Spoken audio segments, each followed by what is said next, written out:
Yurakni baquvvat qilish uchun murakkab diyetalar shart emas.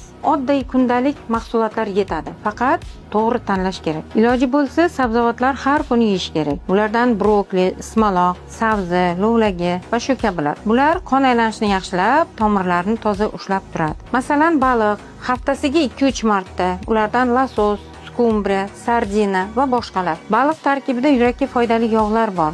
Bu yog'lar yurakka kuch bag'ishlaydi. Navbatdagisi yong'oq va urug'lar.